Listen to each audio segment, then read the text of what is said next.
حضرت فاروق اعظم رضی اللہ تعالیٰ عنہ وہ خلیفہ دوم رسول اللہ صلی اللہ علیہ وسلم جن کو حضور اقدس صلی اللہ علیہ وسلم نے دعائیں کر کر کے مانگا اللہ تبارک و تعالیٰ سے، یا اللہ یہ اسلام لے آئے۔ وہ عمر جس نے اپنے کانوں سے یہ سنا رسول اللہ صلی اللہ علیہ وسلم کے بارے میں کہ عمر جنت میں جائے گا، جس نے اپنے کانوں سے یہ سنا کہ رسول اللہ صلی اللہ علیہ وسلم فرما رہے تھے حضرت فاروق اعظم سے کہ اے عمر، میں نے جنت میں تمہارا محل دیکھا اور میرا دل چاہا کہ اس محل کے اندر داخل ہو جاؤں، مگر مجھے تمہاری غیرت یاد آ گئی، اس واسطے میں داخل نہیں ہوا۔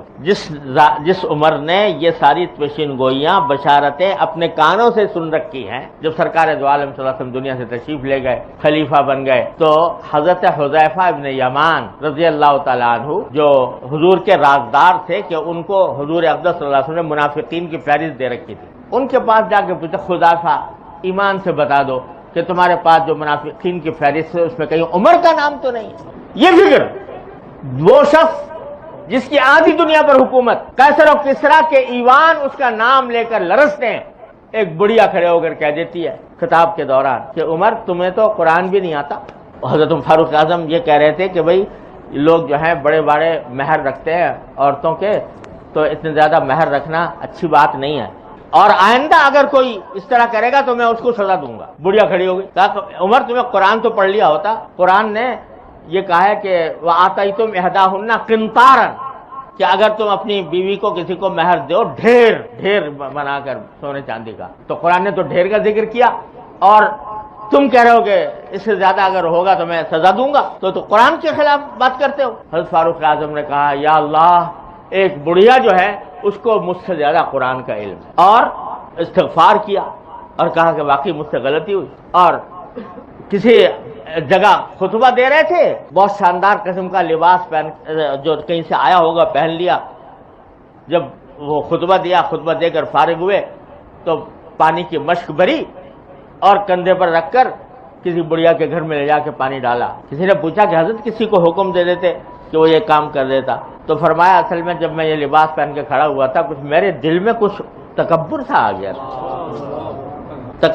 گیا تھا، تو میرے نفس نے میرے دل میں تکبر پیدا کر دیا تھا، میں اس کا علاج کرنے کے لیے کام کیا۔ آپ اندازہ لگائیے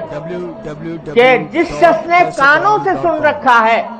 کہ جنت میں محل دیکھا ہے، کسی معمولی آدمی نے نہیں، رسول کریم سرور دو عالم صلی اللہ علیہ وسلم وہ یہ کہتے۔ حضرت ابو موسیٰ اشعری رضی اللہ تعالیٰ عنہ بڑے جلیل القدر صحابی ہیں، ان سے ایک مرتبہ حضرت فاروق اعظم کہنے لگے اے ابو موسیٰ مجھے بتاؤ کہ اگر ہمارے ساتھ یہ معاملہ ہو کہ ہم نے جو کام بھی حضور کے زمانے میں کیا تھا، جو عبادتیں کی تھی، جو جہاد کیا تھا، وہ تو ہمارا پکا ہو جائے، اور حضور کے بعد جو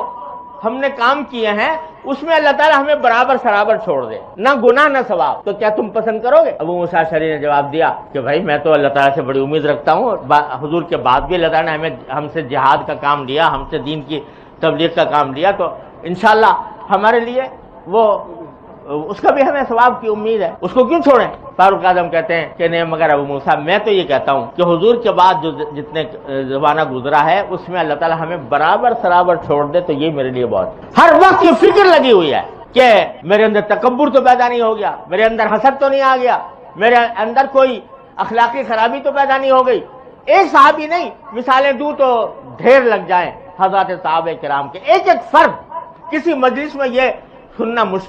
ملنا مشکل ہے کہ وہ آپس میں بیٹھ کے تبصرے کر رہے ہوں کہ بھئی حالات جو ہیں لوگوں کے خراب ہو گئے، اگر ذکر کرتے ہیں تو اپنی خرابی کا کریں، اپنے عیب